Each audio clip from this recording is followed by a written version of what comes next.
And there are many thanks for joining us with the twists and turns that took place in Supreme Court on day 3. The Ambani family MOU is not even worth the paper that it's written off. That's the key highlight and the takeaway there from Harish Salve's argument today. Well, if you've been cribbing about the faults of the Windows Vista operating system loaded on your computer, help is finally at hand. Enter Windows 7, the latest operating system from the Microsoft stable. Will Windows 7 be a game changer?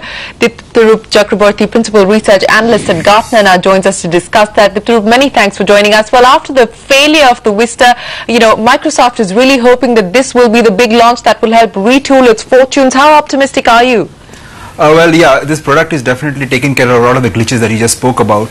But Microsoft has to also contend with the fact that the way the PC is being used by the consumer is also shifting. It's not shifting in a major way now, but people are looking at browser-based operating systems and so on and so forth, which is just about taking place with the dominant market share in the PCs, which might get impacted. Microsoft is facing a challenge which it has never faced before. But overall, Windows 7 is definitely a marked improvement on their earlier product Vista, and so it should spell good news for Microsoft. Right, the hope is that this is going to be a product that's not just going to be a game changer as far as Microsoft is concerned, but it's also going to jumpstart IT spending significantly. What's the Gartner view on that? Well, Gartner does predict that in 2010, globally, there will be a 3.5% growth over 2009, which was by far the worst in history for IT spending. So, Windows 7, Gartner does not believe will jumpstart that. Windows 7 will not lead to incremental PC sales either. There is a growth happening already witnessed in PC sales, in hardware sales across the globe, including India, which obviously will result in increasing sales of Windows 7, but to say that Windows 7 will jumpstart IT sales won't be happening.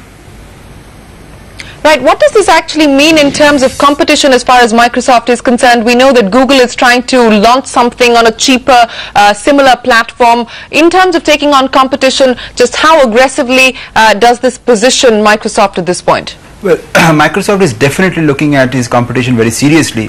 Microsoft has 7 versions of Windows 7, including the Starter Edition, which is the low-cost version of Windows 7 right on its launch date, which usually comes much after launch. A Starter Edition follows the original version much later. So they are very clear that they are going to compete aggressively in every space that they fear. More importantly, it is already netbook ready, which is really picking up in the market.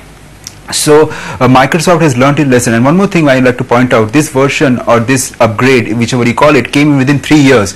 They preponed its release, which the Vista came after 4.5 almost years after XP. So which says that Microsoft is ready, is willing to accept that they made some mistakes with their earlier product and rectify them as they go.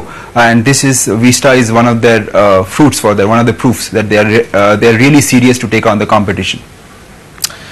All right, thanks very much, Diptarup there from Gartner, bringing us an analysis of Windows 7. In an exclusive interview earlier in the month, Microsoft's Chief Strategy Officer Craig Mundy was gung-ho on Windows 7 surpassing expectations. Let's hear a slice of that.